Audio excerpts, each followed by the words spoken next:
தரமான விதையை தேர்ந்தெடுத்து, அந்த தரமான விதை என்பது எப்படி இருக்குன்னு பார்த்தோம்னாக்கா, ஒரே சீரான பருமனுடைய அதிக முளைப்புத்திறன் உள்ளதாகவும், இனச்சுத்தம் புறச்சுத்தம் உள்ளதாகவும், அதிக ஈரப்பதம் இல்லாமல் இருக்கும். இந்த தரமான விதைகளை தேர்ந்தெடுத்து அதற்கு ஏற்ற தகுந்த விதை நேர்த்தி தொழில்நுட்பங்களை நாம் கடைபிடித்தோம் என்றால் நிச்சயமாக இந்த தரமான விதை நேர்த்தி மூலமாக நமக்கு அதிக முளைப்புத்திறன் பெற்று ஒரே சீரான பயிர் எண்ணிக்கையை ஒரு ஏக்கருக்கு வேண்டிய பயிர் எண்ணிக்கை பராமரிக்க முடியும்.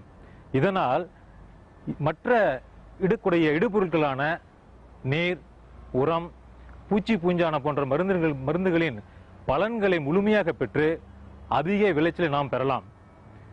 ஆனால் இவ்வாறின்றி ஒரு தரமற்ற விதைகளை விதை நேர்த்தி செய்யாமல் உபயோகிக்கும் பொழுது அதனுடைய முளைப்புத்திறன் குறைந்து நாம் இடக்கூடிய இடுபொருட்களும் வீணாகி குறைந்த விளைச்சலை பெற்று தரமற்ற விதைகளை பெறுகின்றோம்.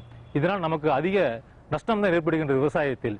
எனவேதான் ஒரு வேளாண்மை பயிர் சாகுபடி செய்வதற்கு முன்னால் நாம் ஒரு நல்ல தரமான விதையை தேர்ந்தெடுத்து அதற்கு ஏற்ற தகுந்த சூழ்நிலைக்கு தகுந்த விதை நேர்த்தி முறைகளை கடைபிடித்து நம் இடக்கூடிய இடுபொருட்களின் உற்பத்தியை பெருக்கி விளைச்சலை அதிகப்படுத்தி லாபம் பெறுமாறு கேட்டுக்கொள்கிறேன்.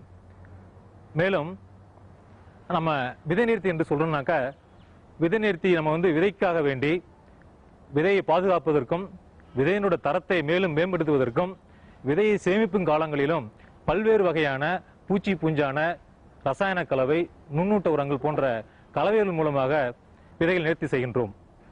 இந்த விதை நேர்த்தியை நம்ம பொதுவாக பார்த்தோம் 3 நிலைகள் நம்ம பிரிக்கலாம்.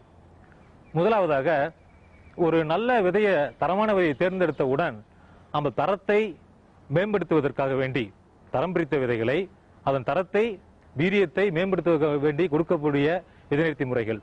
அதற்கு அடுத்து மானாவாரி பயிர்களில் நாம் சாகுபடி செய்கின்றோம். அவ்வாறு செய்யக்கூடிய மானாவாரி பயிர்கள் நல்ல வளர்ச்சி தாங்கி வளரக்கூடிய வீரியமான நாற்றுகளை கொடுக்கக்கூடிய வேண்டி அதற்கு உண்டான சில விதை நேர்த்தி முறைகளை கொடுக்கின்றோம். இதை போலவே ஒரு பருவத்திலிருந்து இன்னொரு பருவத்திற்கு நாம் விதைகளை சேமிக்கின்றோம். இந்த சேமிப்பின் காலங்களில் விதைகளுடைய முளைப்புத்திறனும் விதைகளினுடைய தரனும் குறையாமல் இருக்கிறதுக்கு வேண்டி நாம் விதை நேர்த்தி முறைகளையும் கொடுக்கின்றோம்.